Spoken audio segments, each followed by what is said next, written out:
Hello and welcome to this review of a rather unusual little book which I started reading with about equal measures of excitement and trepidation, both of which ended up being fully justified. Okay, so we've got The Day Before Tomorrow by Gerard Klein. This one I got as part of my massive November book haul last year, and it's been sitting there waiting for the right moment ever since. There's several levels and layers to this reading experience, so let's start with the book itself. The book itself is beautiful. Look at that cover art. It is absolutely spectacular. You've got an Escher-like little path with men on it dressed in some sort of strange, almost insectoid backpack. And then you've got the back doors opening in space and time. And you've got that marvelous, moody sky background. It is a perfect image for the book as well. So it's clearly the artist made some effort to find out what was in the book, as well as making this beautiful artwork, which is what you'd expect from someone with the kudos of Josh Kirby. So Josh Kirby these days is probably best known for doing the covers of the Terry Pratchett Discworld series, as you can see behind me on that shelf there. Or maybe you can't, but they are there. He was an amazing artist, and it wasn't until I was looking up recently that I realised that he was born in 1926 and he had an art career of spanning 6 decades. So this probably would have been right in the middle of it. So it's an old door publication. It's a fairly thin book, which took me a long time to read. It's an old door publication, and you can see that it's so old that the spine is entirely white, except you've got a tiny little narrow band of that bright yellow that is the door characteristic. On the cover, you've got a little sticker, which I'm not sure I can bring into focus, but it's up there in the left-hand corner. And what it says is amazingly, recommended Australian retail price $1.25. And nothing dates it that well. Except maybe if you read inside. The cover of The Day Before Tomorrow by Gerard Klein, and it says, copyright Door Books 1972, first printing June 1972, all rights reserved, to the author 1967. Original edition entitled Le Temps n'a pas d'heure, or something similar to that, because Gerard Klein was a French author. He was born in Paris. He was quite prolific. Apparently he published over 100 novels. And in this particular edition, it says, born in 1937, Gerard Klein, a native of Paris, is considered to be the most talented post-war science fiction author in France today. Professionally, he's an economist. As well as his own writing, he edited books. His works have been translated into many languages, but this novel will be his first book to appear in English. Hopefully it wasn't its last. So I was excited to pick this up for a couple of reasons. When I first saw it on the shelf and I saw The Day Before Tomorrow, I actually confused that with The Day Before Easter, James Blish, and I was super excited. But once I looked at this closer, I was interested all over again.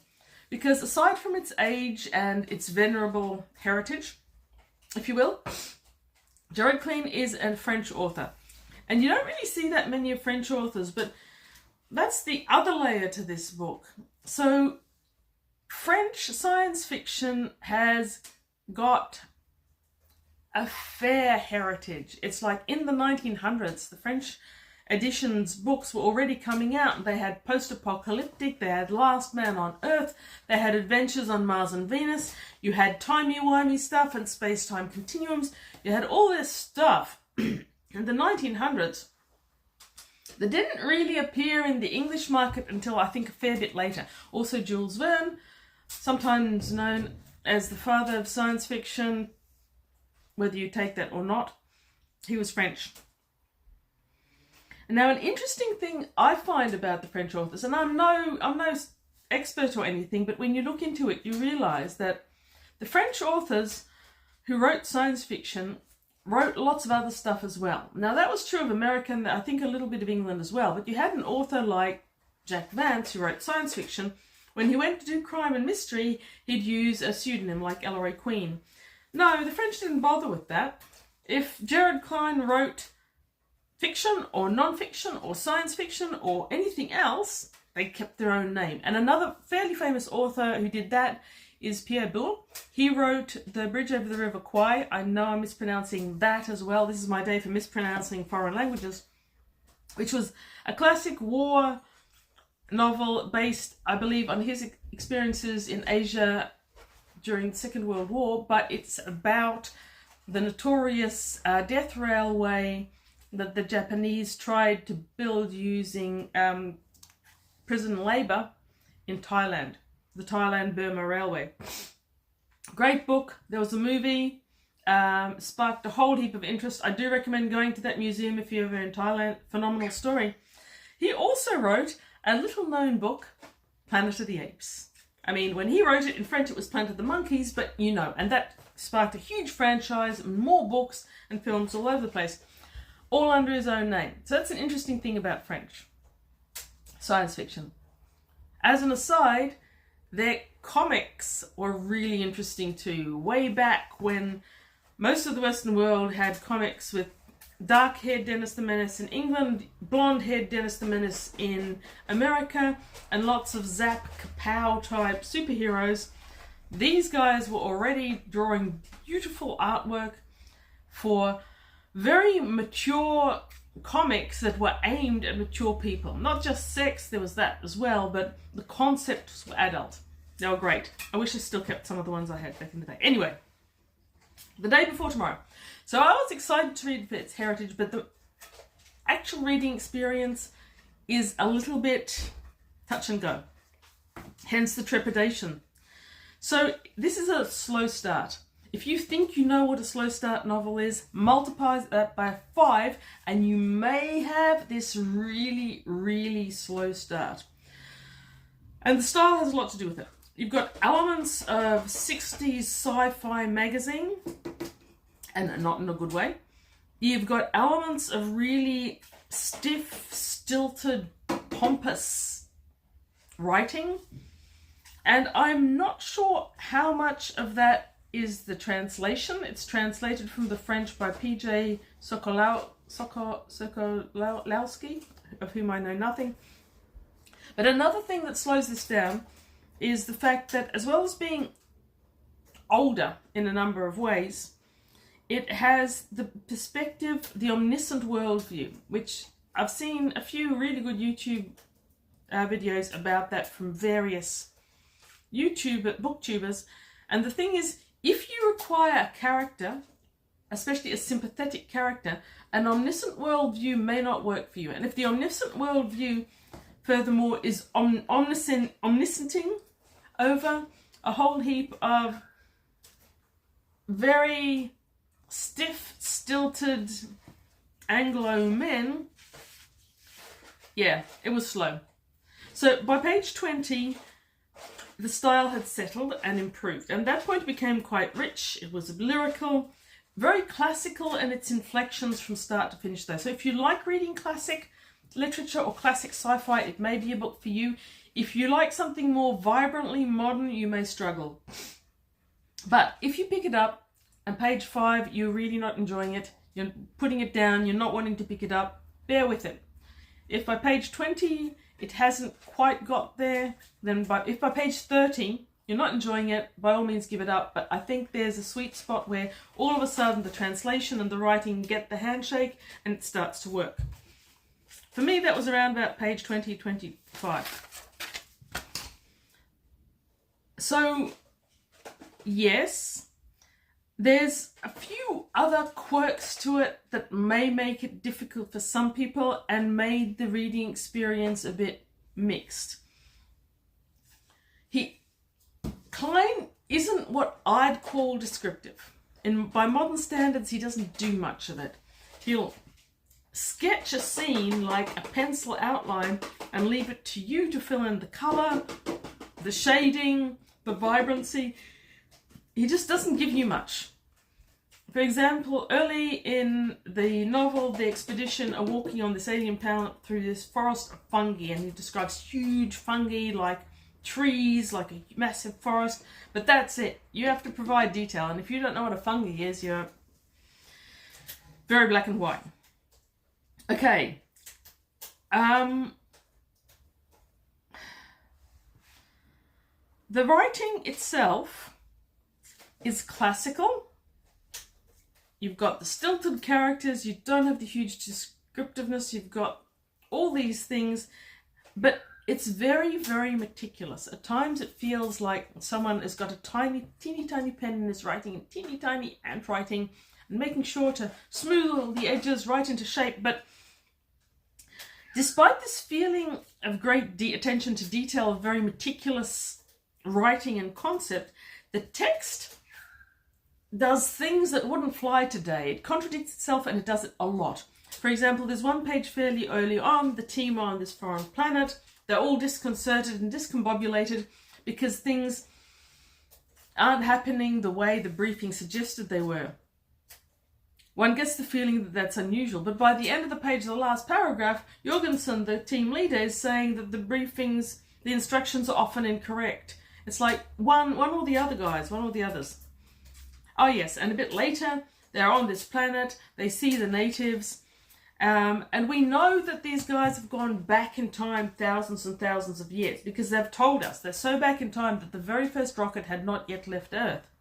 But they look at the natives of this planet called Igone, and very firmly state that they're too similar to humans for it to be convergent evolution. It must have been a rocket ship from Earth that crash landed, and the survivors spread to cover the Earth.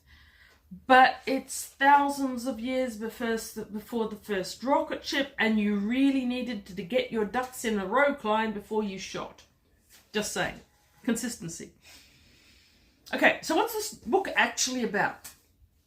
Well, as you'll have gathered already, what you've got a very far-flung, galactic-wide federation. We get the feeling that it's authoritarian and a bit rigid. It's far, far in the future.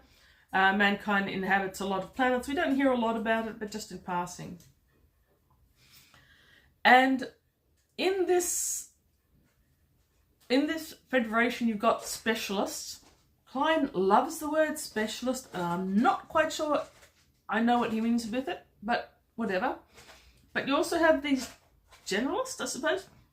These teams that get put together, and they go back through space and time to civilizations or worlds that the Federation have deemed might evolve into being a threat, and they neutralize them before they can become a threat. And they may do that by killing, sabotaging, or just implanting ideas in the culture that will mean that it won't grow to its full potential. So we start off with each of the 7 individuals who are going to be part of this team that go away. And this is the early part that is difficult. Our main team leader is Jorgensen, and we find him sitting in the studio of an artist friend of his, moping about how he doesn't really trust the Federation and he's overthinking things. And you've got to wonder, how has he not been psyched out of his job yet? Okay, and we then skip around to each of the other 6 individuals. We're given no outward description of them really at all, and we basically learn to identify them by their hobbies when they're not on duty. One guy climbs mountains with minimal equipment. One guy likes the ocean. I liked him. He had a strange name. It sounded Greek. One guy with his wife and kids like exploring space, because in this Federation, people mostly skip from gate to gate. They don't actually travel in rockets or spaceships through space. This guy likes exploring. Another one likes opera, I think, or martial arts. And I think there's another one. They're not distinctive. And for the first half of this book, whenever a new one came up, I had to flick back to the first to figure out which one was he. I figured out the ocean guy pretty well. Before too long, I had the mountain climbing guy, but I still can't remember what the other one was. The leader, at least, is fairly distinctive, if only because He's the main person whose actions we see and we know who he is. So they're all sent off to this planet of Ygon, and they need to do something there. They don't know what yet. The leader's going to open a box and be given a hypnotic implant. We'll tell him what to do. And they're wandering through this forest of fungi, and someone else is shooting them, and there seem to be other timey-wimey people there, though they shouldn't be. And it might be the Federation, it might be the natives, but the natives are pre-technology. And Jorgensen ends up descending into the one city that they've been told about. First of all, they all get marooned on the planet. Their beacon has been dismantled, so they can't use it to get back to the Federation. There's no other way for them to get back. Jorgensen goes down into the planet and finds out about the culture. Now, the culture of Ygon was interesting, and Klein had evidently thought it out a fair bit. You've got this living in tune with nature, these huge, almost artificial looking trees which supply everything, water, food, fruit, fabric even. And this very peaceful, complacent race of people who know themselves because the trees help them know themselves. Okay, I've got hippie elements. I can go with all-knowing trees. I'm good with it. But even though the author had thought out this culture and it's interesting, and I was interested, he uses it as a way to pontificate about what he thinks a healthy society is. And it feels like we're being sermonized to. And I didn't love that. Especially since the native keeps telling Jorgensen all about how his culture is better because our culture, that's us and Jorgensen, has got bisexual families and we're all afraid of things and we're not in harmony with ourselves. And the thing is, how is this guy meant to know all this about our culture? Apparently he's so all-knowing that one look at Jorgensen tells him all of this. It's like, it's But anyway, the sermonizing doesn't last for too long, and we get on with the plot, which is thoroughly timey-wimey, and I'm not going to tell you what it is, because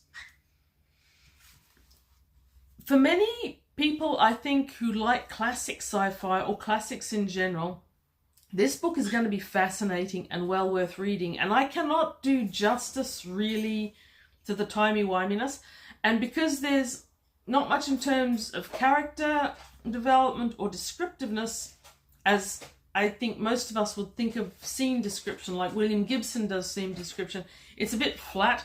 So what you have to be interested in is the concepts of time and space, of how traveling through time to change things, how it's going to work. The principles are laid out in the front of the book, and my God, they're hard to follow. But we keep going back to the principles, and eventually we find out about the person who first discovered this type of time travel and what his impact on Ygon, the planet, was, and it was significant. In terms of the writing style, I'm going to read you a bit from page 94. They had passed through the door, finding themselves in jungle. The air was laden with the fragrance of spices. The jungle was an explosion of plant life, a fabric of tropical creepers imprisoning the moisture, a mat of trunks and foliage. The ground was glutted with water. In the half-light, giant flowers rocked on stems as big as ropes. Instinctively, the four men moved closer together. This is when our team has broken up, and four have gone on to follow these beacons that shouldn't have been there, and they don't know where they lead, and the other ones have stayed on Ygon.